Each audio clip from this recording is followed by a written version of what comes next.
The NBA Gambling Podcast on the Sports Gambling Podcast Network is brought to you by Fantasy. Sign up with the promo code NBSGPN to get 50% deposit bonus up to $1K. We're also brought to you by Rhythm, the leader in data-driven picks and props. Get a free week, 7-day free trial by going to sportsgambling.com/RITHMM. And welcome, everybody, to the NBA Gambling Podcast here on the Sports Gambling Podcast Network. It is currently Monday morning, roughly 11 a.m. Eastern Time on December 30th. I'm joined by Lonte, but he just had to reconnect his overall. I'd say his connection just broke a second ago, so he's going to be back in a second. But we are here to break down the games on the Monday card. For that, though, I do want to briefly touch upon some of the stuff that happened over the weekend, including my team, which seems to be the only team that actually is doing some trades, as they were, I'd say, involved in a trade a couple weeks ago for Dennis Schroeder, or getting rid of Dennis Schroeder, I should say. And in this case, they traded away Finney Smith for a couple second-round picks, and most importantly, they also ended up getting D'Angelo Russell. Now, Russell was in net before, and it was a pretty fun experience the first time around. Pretty, I'd say, funny how the world works sometimes when one of the guys you roast on the show constantly for about 2-3 years ends up being traded to your favorite team. So that's kind of how it goes for me. The point is, though, my team was pretty active over the weekend. In addition to trading for D'Angelo Russell, they also ended up blowing a 17-point lead in the final 5.5 minutes yesterday, give or take, against the Magic, as they lost by 1. Lonte, first of all, how's it going? I didn't realize you disconnected when I started, but welcome back. Yeah, no idea what's going on, but you're doing pretty good, man. Hope you had a good weekend. Hope everybody had a good weekend. Looking forward to the week. Yeah, same here. I was just quickly touching upon the D'Angelo Russell trade, which was one of the only trades I think that actually happened in the NBA during the weekend. I'm going to ask you on your thoughts because I'd say, I'll put it this way. As a Nets fan, they're incentivized to tank, and Finney Smith was being rumored to be traded for a long time. I kept hearing first-round pick kind of circulating around his name. I never understood why, and apparently I was right, because he went for multiple second-round picks, D'Angelo Russell and Maxwell Lewis. They also sent away Shake Milton, though, who had a double-double on Friday against the Spurs. Point is, though, the Nets are incentivized to lose, and they decided, you know what, D'Angelo Russell, sure, we'll bring you back. Yeah, For the Lakers, they needed another guy to play defense. They need another wing, and Finney Smith can give them a pretty decent amount of 3-and-D, just overall, I'd say, veteran leadership as well. So people kind of like the trade for the Lakers. I'm going to ask you, what are your thoughts on the trade? Yeah, I don't like it. I don't like it at all. I mean, for the which Nets, side? For you, I mean, the Nets is cool. I mean, you're gonna get Russell back. Team's terrible anyway. He can do whatever he wants. Yeah, I mean, he can just have fun. I mean, he did make an All-Star team. There, so he's comfortable there. He'll have the ball in his hands a ton. I'll be interested to see how that works out when Cam Thomas gets back, if he does come back this year. The lack of passes on that offense when Thomas and Russell are together, it's going to be incredible. But anyway, yeah, I mean, I don't get it for the Lakers. I mean, I get what Finney Smith is, but I mean, you could have done better. Can you have done better? I mean, I don't know what value Russell had. Russell was on the trade block for basically 3 years at this point, and Roberts mentioned that JJ hated Russell. He's not wrong. JJ would bench Russell a bunch of times. I think the last shot he took with the Lakers hit the side of the backboard. I feel like it wasn't just working, and I actually am kind of curious what Russell's trade value is when you factor in how much Lakers fans maybe just disliked him, or maybe just how JJ Redick was critical of his play, rightfully so, of course. I do wonder what his actual value was across the league. You'd argue, based at face value, he's worth more than Finney Smith. But I think Shake Milton's decent, if you want to talk about a bench guard. Yeah, he's decent. Yeah, I was like, I mean, you got to get rid of those. If you want to win now, you got to get rid of those first-round picks. I mean, they want to hang on to them.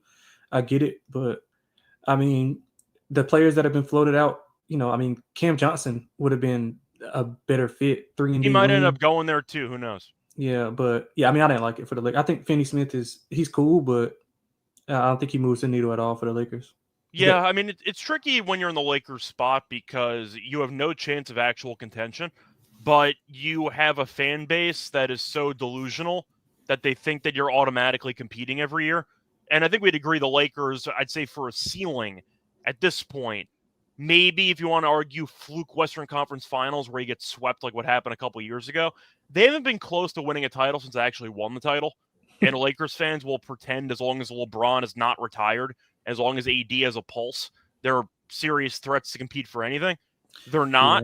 So you're they're kind of in not. a weird spot where you're talking about what this team needs to do. Mhm. The Lakers, I think, should have blown it up years ago. I've gone on record on the show saying that, and I still feel like it's aged pretty well for me when I said they should have traded away AD, maybe LeBron, because you're pretending to be relevant and you're really not. So it's a weird spot for the Lakers. Yes, I think if you wanted to make the argument that they needed to still trade away the first round picks to be competitive and to be serious potential players, you might be right. But the fact is, you got Finney Smith, who is a guy that can be a rotational 3-and-D guy. Yeah, You got Shake Milton, who I think is a pretty good backup point guard.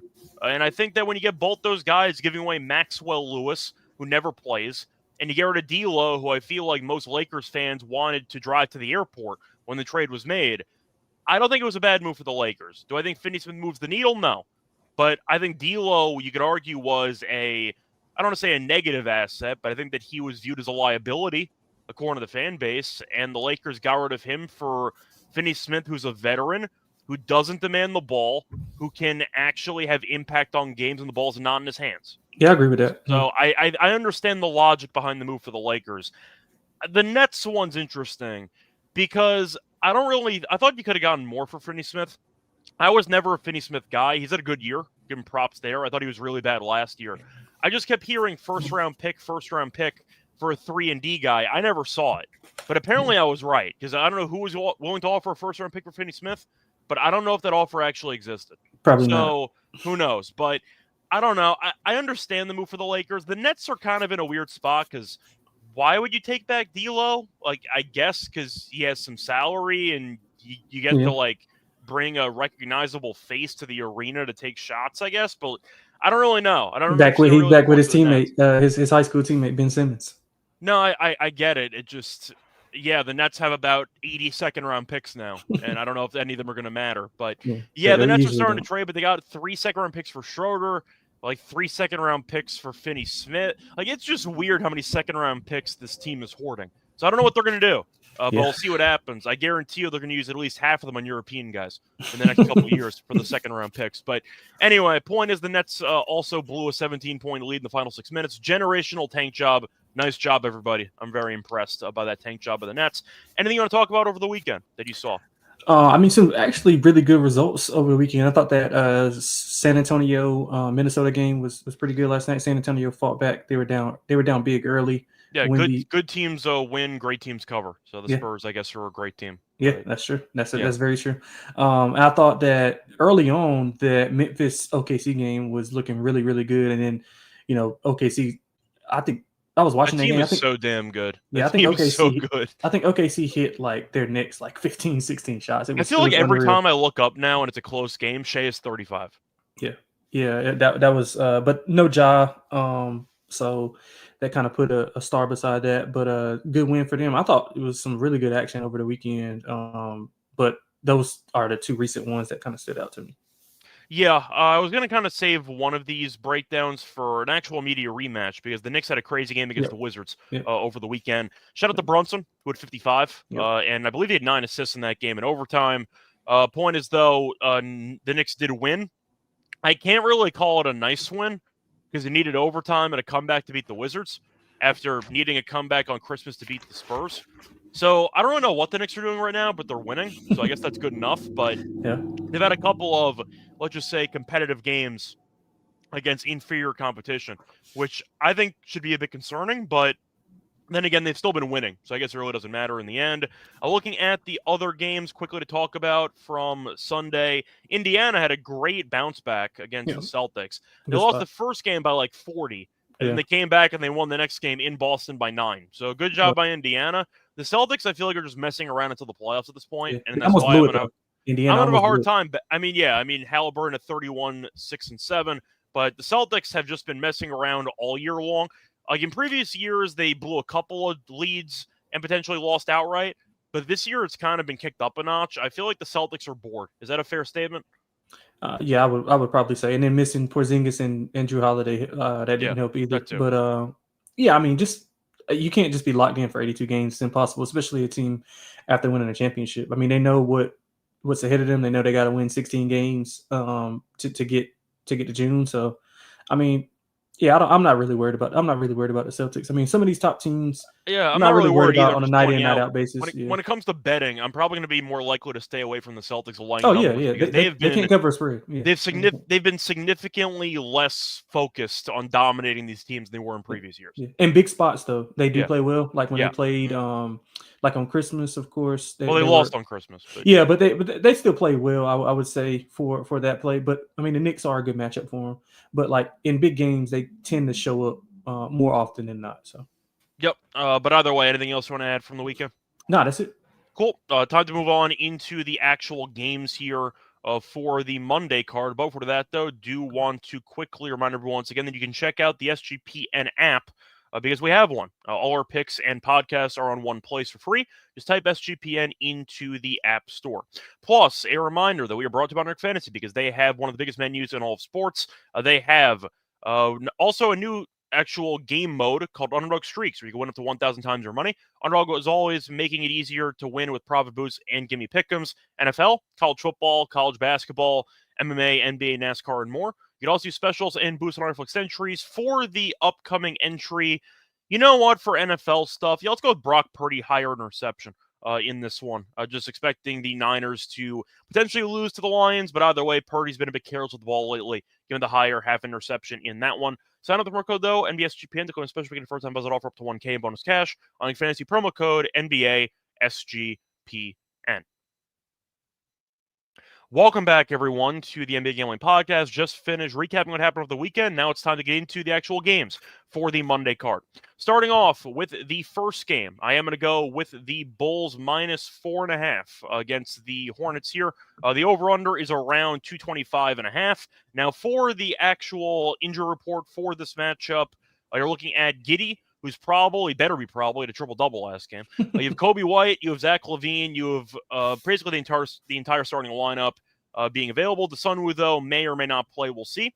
As for the Hornets, LaMelo, we don't know. Brandon Miller, we don't know. So it's basically a G League team. You also have Misic, Curry, Green, Bridges, and Williams as your projected starting lineup. I don't know how realistic that is, but the Bulls are currently laying 5. I see LaMelo is doubtful. So you're probably going to be without LaMelo on this one. Brandon Miller is also doubtful. The line was at 5.5 last night. Now it's down to 4.5. I don't understand the line movement here because the Hornets without those two guys are a G League team. I think the Bulls can actually score. They can't really guard, but if they end up getting to like 110, 120, as bad as the Bulls defense is, I don't know how Charlotte's going to put the ball in the basket because Bridges has been pretty underwhelming this year. He might be a guy that was motivated to get paid, and then once he got paid, he kind of checked out again mentally. So I'm going to go with the Bulls here, as chalky as that sounds, because the Hornets are a joke. Why would I back this team? Yeah, I'm in agreement with you. I don't get why the money's coming in on them. I mean, it was purported that both LaMelo and Brandon Miller were doubtful, like you said. So, I mean, I don't get it. Chicago is one of those teams that they are kind of Jekyll and Hyde. They win games they aren't supposed to win, and they lose games they aren't supposed to lose. So it is hard to kind of get a finger on them. They did win 109-95 on 12-13 with no LaMelo. Dosunmu had 19, Brandon Miller had 21. So, I mean, I think Chicago should be able to score, like you said. Although the one thing that Charlotte does do well is they're decent defensively. They're 18th defensive rating. I think we may be looking at it under here. Chicago wants to run second in pace. I think Charlotte will be able to slow the pace down, kind of playing at half court without their two stars. I mean, 7 straight losses, 1-15 their last 16 straight up, just horrible.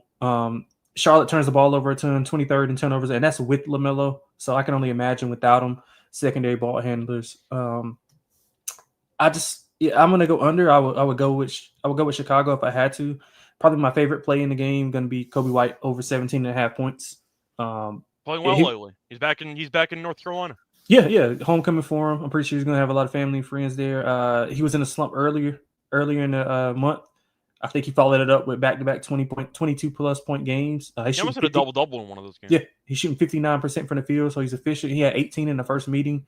So I think he has a big game, 20-plus here. I'll probably ladder him up to see if we can get him to 25, especially if Ayo is out. Giddey probably will play. I mean, he's been a game-time decision for the past few games, but like you said, he had that triple-double last game. So I'm pretty sure he'll be there. But without Ayo, I think he has a lot more shots to go around. So give me Kobe White over 17.5 points. Yeah, I see Robert mentioning the line is so short because the Bulls don't play defense, but he said before they already played and the Bulls gave up 95 Yeah, points. 95. Yep. So Charlotte is so bad offensively, they couldn't even get 100 against Chicago. So Yeah. I'm going to go with the Bulls here. I just think they're the better team. Giddey looked very good. He had a triple-double last game. They still have some firepower. I cannot say the same about the Hornets. I really don't know who's going to score on this team, assuming LaMelo and Miller don't play. They don't have any talent. So, yeah, give me the Bulls minus the 4.5. I see Regidon saying that it's 5.5. I usually just get my lines from ESPN Bet because they have the list of all of them in a row. So it said 4.5 when I did all the lines about 5 minutes ago. So that's why I'm using 4.5. Probably 5.5 in some spots, but according to ESPN Bet, it's 4.5. It should be So closer to that's the one I 7. went with. But either way, I'll go with the Bulls. I can't really back the Hornets at this point in time.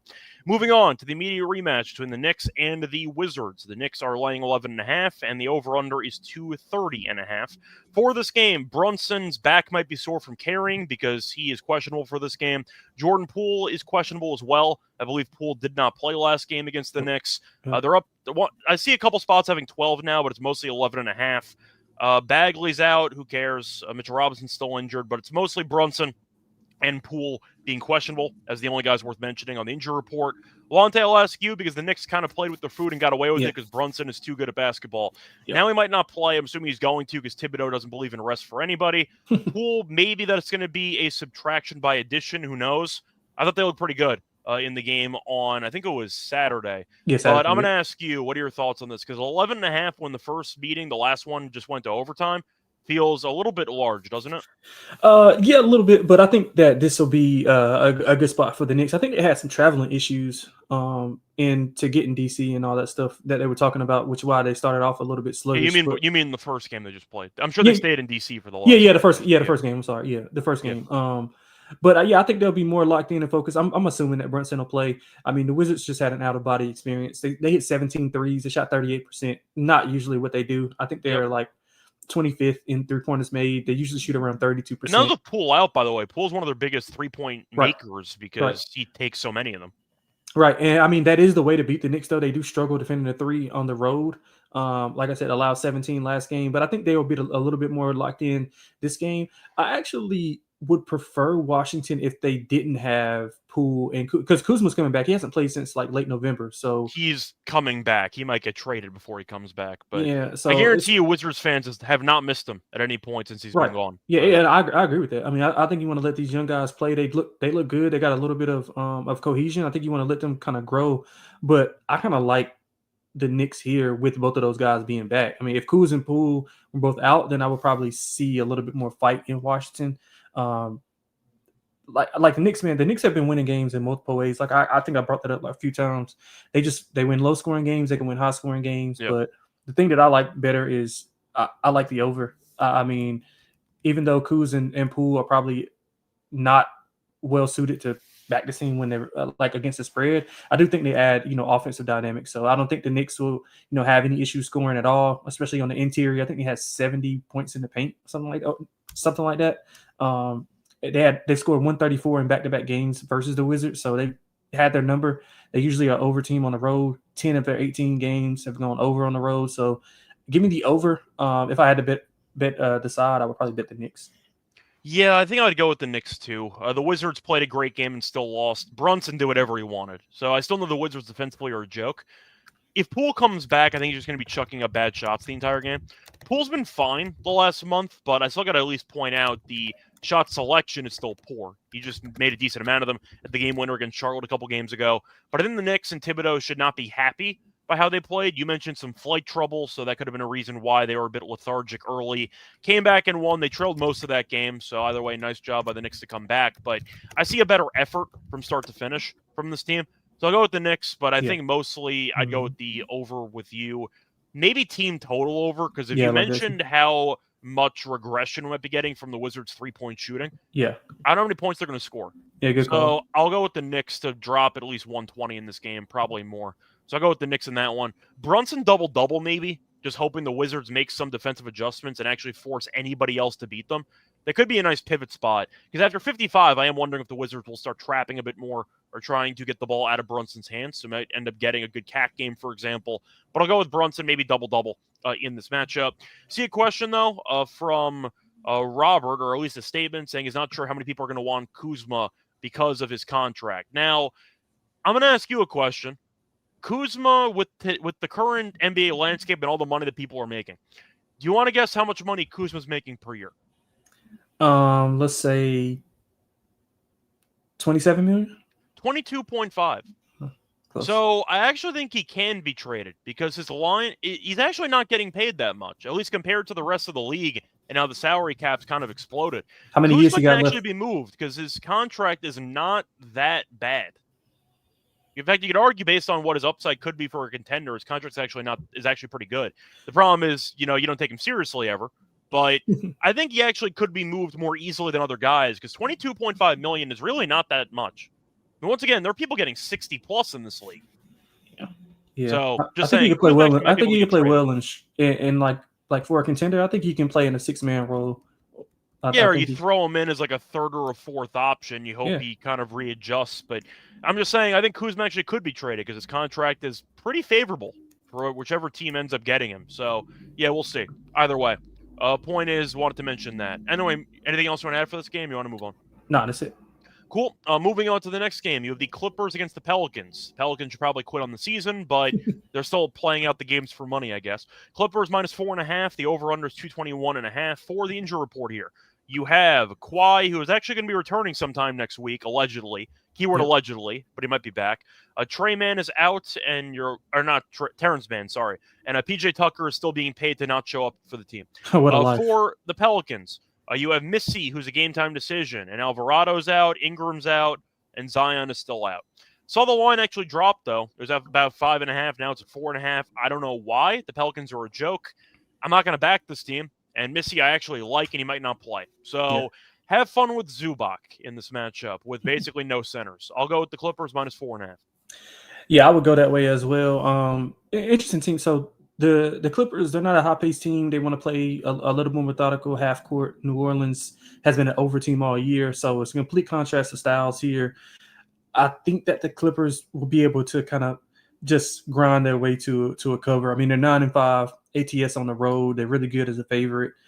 They do need to work on their turnovers. At 25th in turnovers. They almost blew that game against Golden State, shorthanded Golden State. I think they had 12 turnovers in the fourth quarter. The Golden State cut it to 3, and then the Clippers called a timeout, a little bit of adjustments from Ty Lue, and it kind of got back in. Yeah, but the point is they also controlled most of that game. Yeah, they did. Yeah, 100%. But they just need to cut down on the turnovers. I mean, New Orleans is a team who can't really score, so you want to make sure that you put them away when you can. You don't want to give them life.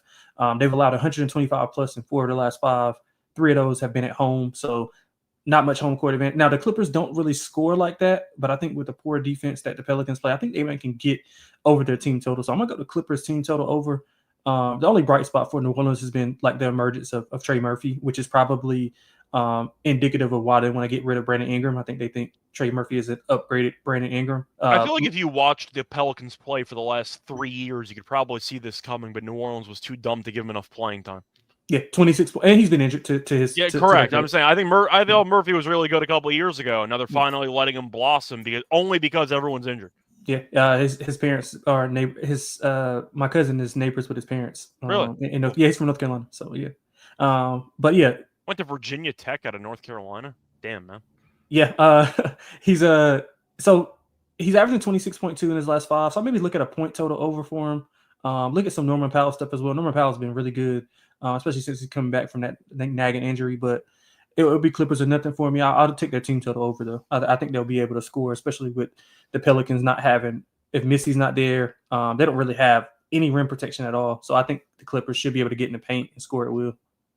Yeah, I see a comment, though, from Aaron. I think that he's also right. The line does look very trappy at 4.5 because the Pelicans are one of the worst teams in the entire league. But at the same point, even though it is trappy, I might be at the point in the season where I have enough body of work to just kind of blindly fade all the really crappy teams in the league and just let whatever happens. I'll put it this way. Before Zion and Ingram end up coming back and whatever the hell the Pelicans do for the rest of the season, if you blindly fade the really bad teams, like the Raptors have been decent ATS, but not so much recently, like the Pelicans, the Wizards, some of these teams, the Nets, after they blew up the entire roster, I got to imagine if you blindly fade these teams for the immediate future, you're making money, right? Is that a fair statement? Yeah, the bad teams. Now, I will preface this. So the Nets do play hard. Now, sometimes they don't cover, They do, but but I'm saying yeah, after all the trades and stuff, especially when Cam Johnson gets traded. I yeah, mean, yeah, of Cam course. Thomas Okay, coming yeah, back might actually result in Mhm. some 40-point games or whatever, but yeah, the Nets can't score based on how they're currently constructed. yeah, yeah. If Okay, you've been I'm with you. fading I'm him for with the you. last couple of whatever, Yeah, team total unders, or stuff like that, Mhm. you've been cleaning up. Yeah, yeah. I agree with. I agree with that. Yeah, I'm with you. Yeah. So point is the Pelicans, I just don't take seriously. I don't believe they're an NBA basketball team. So if you've been blindly fading them for a while, you've made a lot of money blindly, no matter how trappy lines might be. So you could argue spots. You could argue that the line is suggesting the Pelicans can keep this game competitive. Maybe. Me personally, I'm going to dare New Orleans to keep any game competitive, and we'll see what happens. Because more often than Mhm. not, they're not going to. Yep. So I'll go with the Clippers. Clippers are, I still think, undervalued, and the They Clippers are are. pretty good. They are. They are. And And they can Kawhi make coming some. They back can if make he's some moves healthy, too. they can be interesting. Yeah, they can. They can. So either way, moving on to the next game. You have the Nuggets laying 6.5 at Utah. You're looking at the over/under being 239.5. For the injury report for this game, Aaron Gordon still out indefinitely. You're looking at Utah being potentially without Keontae George, who, to be honest, I forgot was injured because Sexton's been so good over the last couple of weeks. Collins is also doubtful for this game, so we'll see if he's going to play or not. Utah's been competitive lately, but not winning. Denver messes around because they can't guard anybody, especially when Gordon is out. First glance, I like the over in this game. I mean, every Denver game's been a track meet for the last week and a half or so. Mm-hmm. And even with Gordon, they weren't really guarding anybody. But once he got injured, they've really not been guarding anybody. Shout out to Cleveland, who scored 149 in Denver a couple days ago. For this one, I think Utah's actually alive to win this game, but mainly because I really don't want to lay 6.5 with the Denver team that can't guard anybody. So I'm going to go with the points here, as dangerous as it sounds, because Denver's a team I really don't want to be laying this number with, especially on the road, because they really can't guard anybody. So I'll go with Utah to find a way to score. Maybe Sexton gives you a solid 20, 25. That could be possible. Markkanen could have a solid game. Clarkson off the bench. I think they have some scoring options. I'm going to go Utah. Think they're actually alive to win the game. We've seen Denver lose to Washington. They had an overtime game against the Pelicans. They've been really bad against these bad teams. I'm going to go with Utah plus the points. Yeah, I don't disagree. Denver's kind of had a number, though. 128, 104 at home, November 2nd, 122, 103 on the road, November 27th. So I don't want to I actually backed Denver in the last game. Utah's on a back-to-back, and half the team didn't play. Yeah, so I don't really trust Denver to lay these kind of points on the road, although they kind of are the superior team, especially offensively. But yeah, I mean, Joker's the best offensive player in the league. So. Yeah, but I mean, I think the best bet on the board is probably the over. I mean, if you just think about, so the game one total was 221, the game two total was 229, and now we're at 239.5. That just goes to show you how bad the defense has been for these teams over the last 2 months, and over the last month. And you mentioned the Denver allowing a lot of those points. So they've allowed 120 plus in 7 of their last 11, and that includes 122 to the Wizards, 129 to Portland, or 126 to Portland, and 129 to the Pelicans. So they can't stop anyone. They're over in 7 of the last 10. Utah over in they're 8-1-1 to the over the last 10. 11 of 16 road games over for Denver. I think we see both teams get to 125, maybe even push to 130. So I love the over here. I would be with you on the side if I had to bet the side, but I'm stay away from the side. But I love the over though. Yeah, I just want to read off the actual points allowed in games that Gordon has not played in lately. Last game against Detroit, 121. Game against Cleveland, 149. Against the Wizards, 122.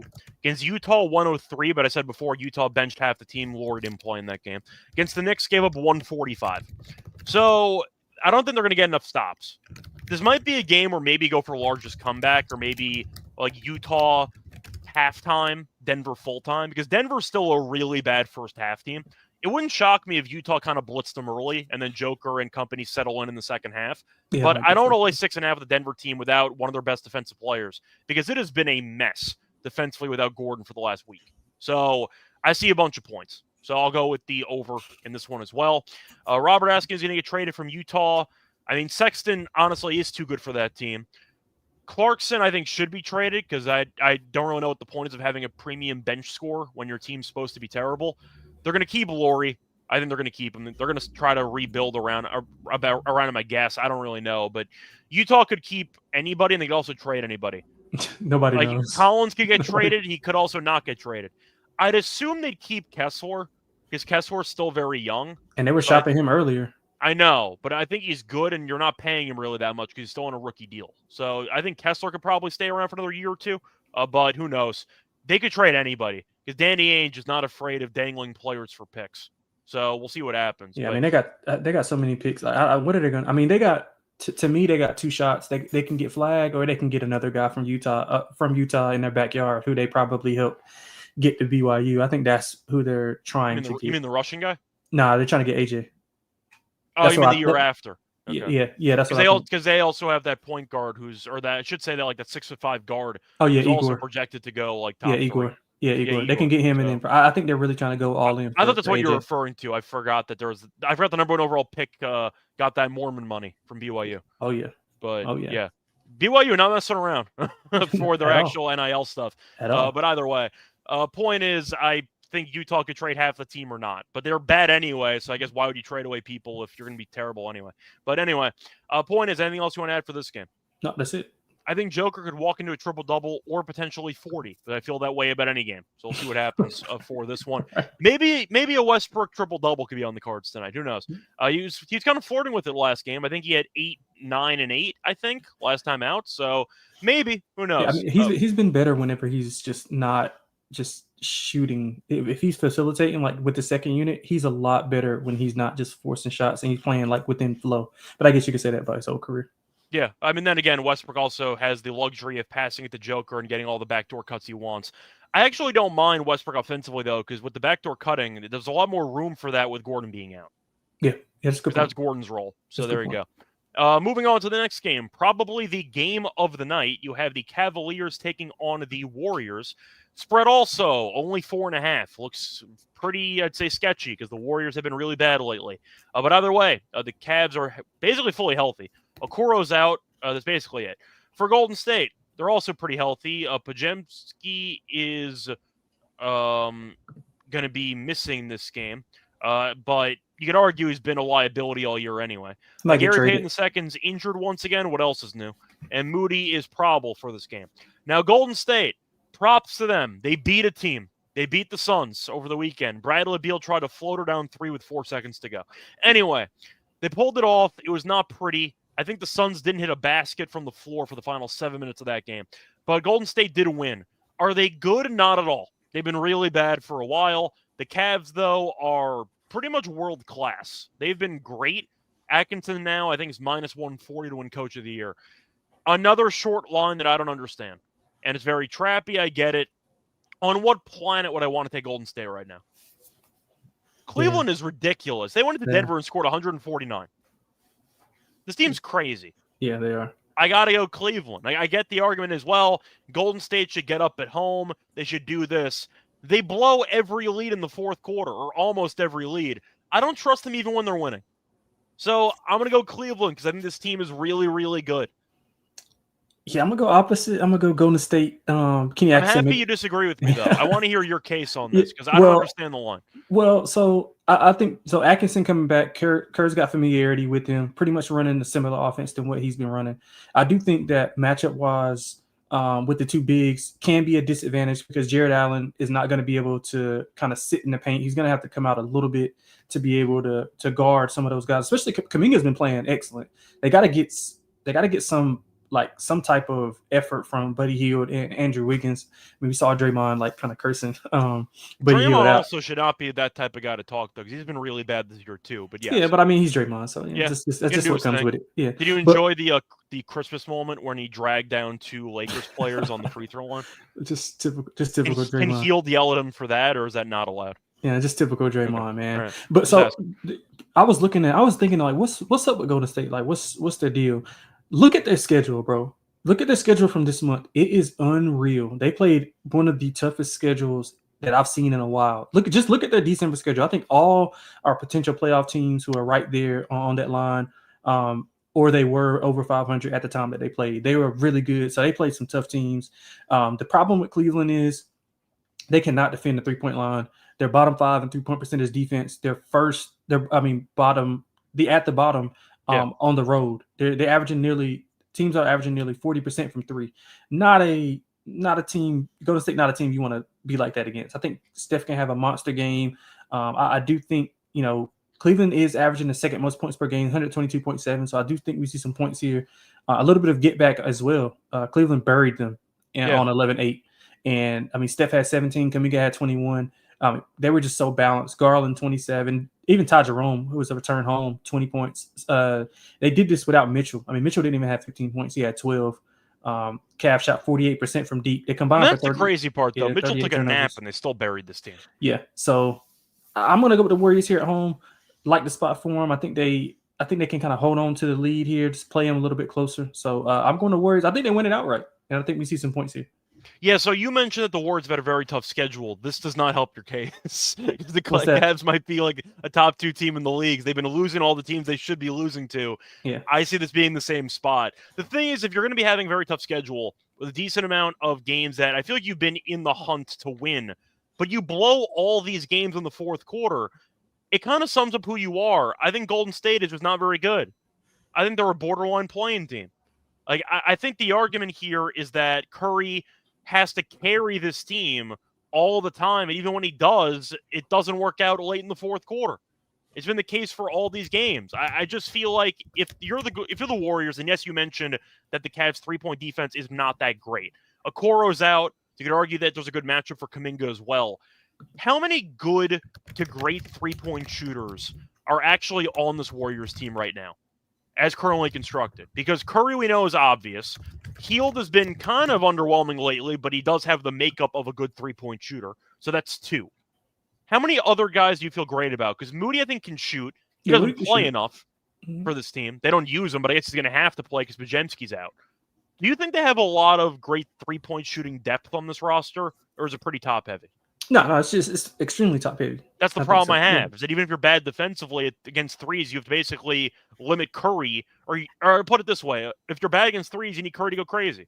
Yeah, well, my counter to any other guys to consistently knock down shots. My counter to that is that it's probably, I said, a handful of teams that they played that they've allowed. Like, look at their road numbers. Some of the teams that they played on the road who don't typically shoot threes and make them, they have success against Cleveland. Like some teams who are not as good as like shooting team as a whole as Golden State. Even if you take out Curry, I think pretty much. I mean, I think they'll struggle with it. I think the lineup is just like. But the lineup is a separate story because Kerr keeps pulling Steph to like in the various points in the fourth quarter, which doesn't help. So the rotations make matters worse because I can't stand Steve Kerr. But that's well documented at this point. Yeah, I feel like the Warriors, once again, are a team. I mentioned it before. Not going to basically compare them to the Pelicans because they're better than that, and it's disrespectful. But it's kind of the same argument that I made. There are some teams that I just really don't want to waste my time putting my money on. And Golden State's one of them. Because I can't stand the way this team closes games. And watching them implode at various points in basically every game just is a way that or at least reminds me all the time of how little I want to have risk on this team. I can't stand having money on this team. Because if they're leading late in the games, you still don't feel good about your chances. Is that a fair statement? Yes, fair. Yeah, so I just don't want to bother with Golden State. If they cover, good for them. If they win, great. I've just seen enough for the last couple of weeks to month. I'm good. Like I just don't want to bother at this point. If they figure it out, then if they figure it out, then I'll go back to betting them. But as of right now, I've not been betting on Golden State lately, and my life is significantly more peaceful. That's my main takeaway there. So I'm just not going to bother. I'll just let Golden State do their thing. If you want to bet on Golden State, I'm rooting for you, but I'd rather bet on teams that I actually trust. That's kind of where I'm at. Anyway, point is, though, before we get into the next game on the card, do want to remind you once again that we are brought to you by MyBookie, because MyBookie has actually been around for a long time with SGPN. And a reminder, they can also help you out with their new and improved website. Great on mobile. They have props on every game, live deal or casino. If you want to go for Curry threes, maybe, you have an option there on MyBookie. Reminder, though, that you can also head to the website and use the promo code SGPN to get a 100% deposit match up to $1,000 plus a $10 casino chip. So MyBookie.ag, promo code SGPN. We're also brought to you by Rhythm. A reminder, if you want to actually try building models for your sports betting, Rhythm can help you do that. because they can help bettors all levels the ability to build models in seconds, get predictions on money line spreads, holes, and props. And a reminder, you can also build your own model, type over in the leaderboard, or let Rhythm build one for you in seconds. You can also track props on the Rhythm app, NFL picks, NFL props, college football, college basketball, and the NBA. Rhythm does have it all. And a reminder, if you'd also want to try it out for free, you can get a free week with the platform using the link, sportscampus.com/rhythm, sportscampus.com/RITHMM. Welcome back, everyone, to the NBA Gambling Podcast. We finished going through the first couple games for the Monday card. Time to keep going with the next game. You have the Sixers laying 6.5 on the road against the Trailblazers, and the over-under is 221.5. Now, for the actual injury report, Embiid is questionable. What else is new? Besides that, though, should be it. I know Eric Gordon's had recently oral surgery. He might be back. We don't know yet. And Drummond is questionable for this game. So, yeah, we don't really know what the front court depth is going to look like for the Sixers. But if Drummond's out, maybe Yabusele gets some extra run time. For the Trailblazers, though, Kamara is questionable. Jeremy Grant is questionable. And Robert Williams is questionable, too. Portland, though, has been fine. Like, they're one of those bad teams that have kind of been able to be competitive, but in doses, where they either get blown out or they have a couple of games in a row where they randomly hang around, but that's basically it, and you never know they're going to revert back to getting blown out. Philly did win their last game against Utah. A lot of officiating down the stretch kind of decided that game. A lot of reviews. They ended up getting the right side of a couple calls there, and they won the game barely at the end. Philly, though, assuming that Embiid plays in this game, he should dominate. For Portland, shout out to Avdia, who's been great for this team lately. And even Shadion Sharp's been good lately. They do have some scoring on this roster. They don't guard anybody, but they can score. Do you want to lay 6.5 with Philly? I'm assuming Embiid's going to play because it's a bad team, and this is the spot where Embiid would play. Yeah. But do you want to lay 6.5 with Philly on the road? I do not want to lay 6.5 with Philly. I'll take Portland. I mean, Portland has been great as a dog all year. 17-12 as a dog. They're 9-6 ATS at home. Ironically, Chauncey Billups has been out. I think the death of his grandmother. He's been out for the past 2 games, and I don't know Portland's how many games he missed. I think that was the first game he missed last time out, but I'm not totally sure. Yeah, they've been a little bit better. Also, it's something that helped was I don't remember how many games he missed. I think that was the first game he missed the last game out. I think it was 2. I think it was 2 games. It was 2? Okay. Yeah, I think, and they won both of those. So I don't remember if he was there for the Utah game. That's why I don't remember. But Scoot's been a lot better. I think he hit a game winner not too long ago. He did. He had a game winner, and he had a double-double, I think. Right, so he's been distributing the ball a lot. I think Portland was really impressive versus Dallas. I mean, that's a Dallas team who had just beat, just won on Christmas against Minnesota. Lost. They were down about 90, but they came back. No, yeah. But who did they beat after that without Luka? They blew a team out. I'm trying to remember who the hell they played. It was a good team too. It was a good team. Clippers? No, the Clippers might have been before. Sorry, I'm just pulling it up. Yeah. They ended up beating the Suns. There we go. And I don't care about the Suns. That team sucks. Yeah, and then they lost to Portland by 4. Right. So, I thought that was impressive. And they not only won, I mean, they dominated. They led wire to wire. Yeah. They won by 4 in the end, but they led for basically the entire game. Yeah, they were up 21 early on. Portland's been scoring, 120 plus points in 3 of their last 5. And they do need to clean up the turnovers. The 24th in turnovers. Don't want to turn the ball over against Philly, who will be able to execute in half court, especially in the paint, if Embiid and Drummond do play. So I like Portland here. I would go under as well, thinking that we get a slower pace game. So give me Portland and the under. Yeah, it's pretty tricky because I could see Embiid dominating, but at the same point, I think it's a great matchup for Maxey. I think Maxey could potentially drop 30-35 in this game. I think it's a great overall matchup. I'm not a big fan of Scoot defensively. Offensively, he's been a work in progress too. He's been playing better lately. I think it's a really good matchup for Maxey. I think that he actually can kind of dominate this game. His points are 28.5. He's had at least 32 in 3 straight. He had 40 a couple games ago as well. In the head-to-head, he had 26 against Portland the last time out. That was last year. Only played 34 minutes. That could be bumped up in this one. Only took 14 shots in this game. But Portland has really been awful defensively at a variety of positions. But I think that you're looking at a spot where Maxey, I think, could really have a monster game. I would maybe consider taking a shot with Maxey leading score in this game as a pretty decent plus money option. He could drop 30-35 if he ends up getting the 3-pointers to fall. So I think I'm going to go with the prop there. You like the under in this game. A part of me kind of likes the over because I see points. I think that Philly can struggle defensively. They look decent against Utah defensively, so I guess that's the counterpoint. But I don't know. I feel like it's a spot where I think Portland can hang around. If you want my actual pick, I would stay away from the spread, but I think Philly's going to win. I would go Philly 1-10. I think it's a good way of getting like plus 190, maybe 2-1 for a favorite to win. The Philly, even when they win, the games are really never that easy. Feels like every game kind of comes down to the wire, and Portland has been competitive lately. Definitely. Give me Philly 1-10. They'll win. It won't be pretty. It'll be a bit competitive, but Philly eventually outlasts Portland. You have any thoughts on that? Yeah, I mean, I was going under because I think that Philly will slow the game down and force Portland to execute in the half court. But I think that it's just it goes on to how many shots can Portland make. Now, if they are making shots, then we could see a little bit of trap. They have to force Philly to play fast. I mean, as bad as Philly has been, when those three guys are on the court, Maxey, Embiid, and PG. I mean, PG's been underwhelming this year. They pretty much dictate the pace. I mean, we saw it. They pointed they have to because Embiid can't really move, and Paul George is a shell of his former self. So they have to play slower. Right, and I think Portland, although they've been playing, they've been scoring a lot. I mean, their defense has been a lot better, and also they don't mind playing in the half court as well. So I'm kind of torn on that. I would look at Portland early as well. I think Portland can come out, blazing up early on, and then kind of Philadelphia maybe walk them down a little bit and win by 3 or 4.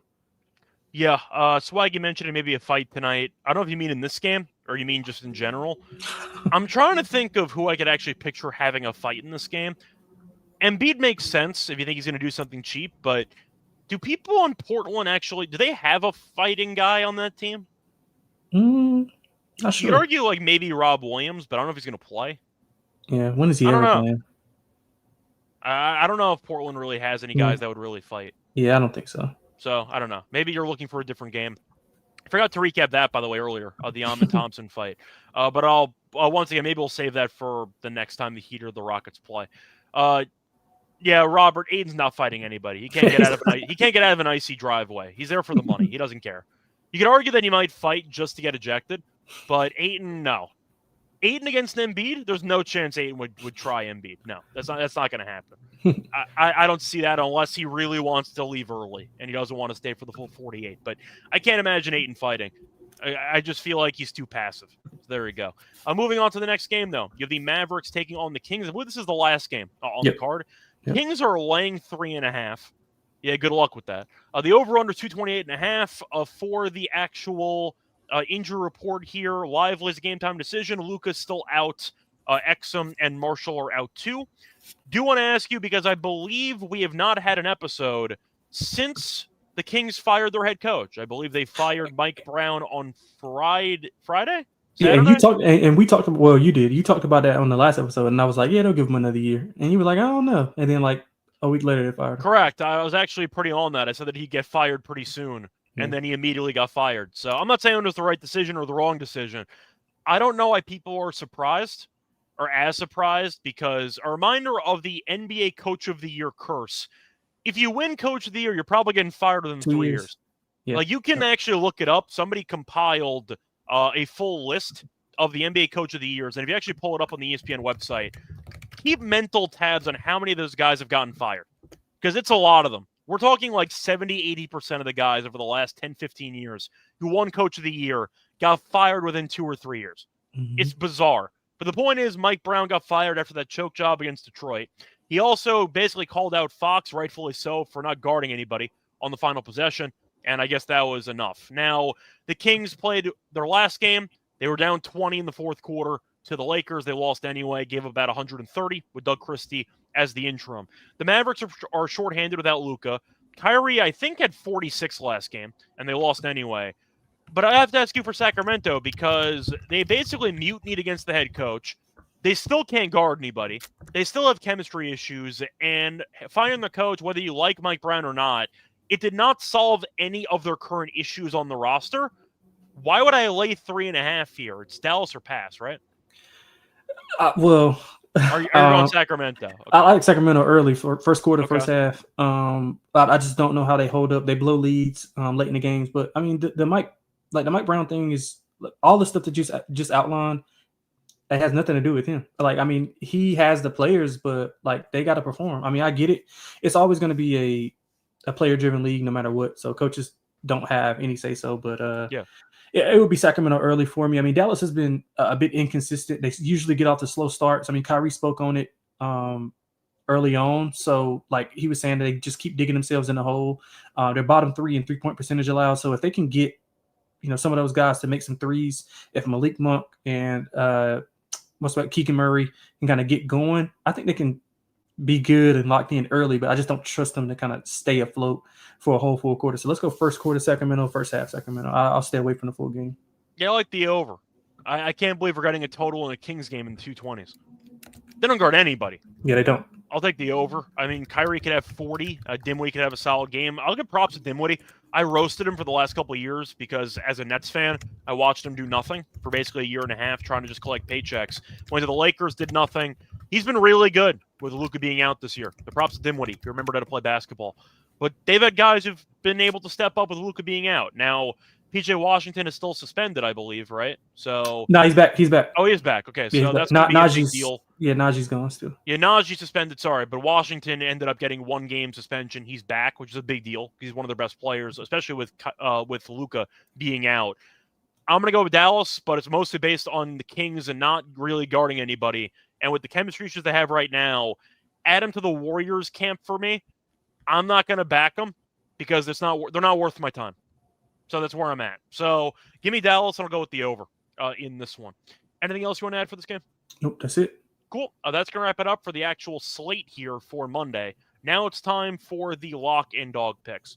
Lonte, I'm going to let you go first. What are your lock and dog picks for the show? Yeah, I'm trying to figure out if I want to go player prop or not. Let's go Kobe. Let's go Kobe White. Let's go Kobe White over 17.5. That's at -120. If you want to ladder him up to 20+, I think he has a big night. Homecoming for him of sort. He'll have some family and friends in the stands, I'm sure. I mean, we know that just like the defense of Charlotte is like average, but their perimeter defense on guards is not good at all. Like their interior defense is pretty good, but when they're guarding guards, can't do it. So I think Kobe has a huge night, 25+ points, and I'm gonna lock him up for that. For the dog, I mean, we're going to go with the Warriors. A lot of disagreement. So I'll be on the show tomorrow. So I'll be here to just talk about how everybody was wrong and I was right. So let's go Golden State to win outright. I think they'll cover the 4.5. I think they win outright, 5+. Okay. So for my lock on this one, you know what? It's a game between two bad teams, but I think I have to do it. This line's way too low. I got to go Bulls. -4.5 here against Charlotte. Charlotte's a joke. I can't take this team seriously. They've lost 7 straight. They've been getting blown out in basically all of these games. They lost to the Wizards twice. The Wizards. And LaMelo played in one of those games. Like, come on. Like, that's how you know you're bad. You lose to the Wizards twice in the span of about a week. But reading off the margins here for Charlotte, they've lost 7 straight, and they've also lost – it's actually worse than that because they won 1 random game against Indiana. Before that, though, they actually lost, I believe it was 8 games in a row. So they've lost 15 of their last 16 games, and they're only getting 4.5, and LaMelo and Brandon Miller might not play. The Bulls, we said before, don't guard anybody. They played Charlotte earlier this season, and they held Charlotte to 95. This team stinks. Giddey had a 20-plus point triple-double, so he's healthy. Kobe White's been good. Levine's been good. Vucevic has been really good this year. They have guys that can actually put the ball in the basket. I can't say the same about Charlotte. You lose 15 of 16 games, I'm good. Give me the Bulls -4.5. I can't. That is ridiculous. Now, the Bulls, if they lose, yes, they're a bad team. Though they did beat the Bucks last time out. Lillard had a good game. They beat him anyway. Yes, no Giannis. They should have beaten the Hawks. It was one of the worst fourth-quarter coaching jobs I've ever seen by Billy Donovan. But the point is they were beating the Hawks by about 16 or so with like 6 minutes to go. So they've actually played pretty well lately, despite losing that game to Atlanta. But I got to fade Charlotte blindly. You lose 15 of 16 games, and you're missing your 2 best players. I'm good. I'll go with the Bulls, -4.5 as my lock. For my dog, I got to figure out what I want to do for this one. Let me actually quickly see if I can get a player performance double on FanDuel, because I know that they have a couple of those, so let me see if I can get anything for this matchup. What do they have for? Do they have anything for Harden? Sorry. Yeah. Okay. I'll do that. Give me Harden double with Clippers to win plus 186. I'm not going to overthink this. The Pelicans don't guard anybody. If you're picking them to win, you're picking Murray and McCollum and Murphy to have solid shooting games. But I think Harden should get the assist pretty easily in this game. And I still think the Pelicans are a joke team not worth my time, being 5-27. Give me Harden to perform well with the Clippers to win. It's pretty correlated. Harden double with the Clippers to win at plus 186 on FanDuel as my dog. Anyway, now it's time to get into the actual Underdog Fantasy lineup that we're going to have for this slate. Lonte, anything you like? Because I don't mind Kobe White higher on his points. Yeah, man, I got a ton that I like. I like Laurie points higher. Okay. I don't do you know. want to make your case, or we're just going with it because we think that game should feature a bunch of points? Well, Denver doesn't guard anybody. Yeah. You could just say that, and we'll just move on. Yeah, that too. But I just think at the wing position with no Aaron Gordon, I mean, probably going to be going against an undersized, not undersized, but poor defender and Michael Porter. I mean, that speaks volumes right there. So I think Laurie can walk into 25 plus here.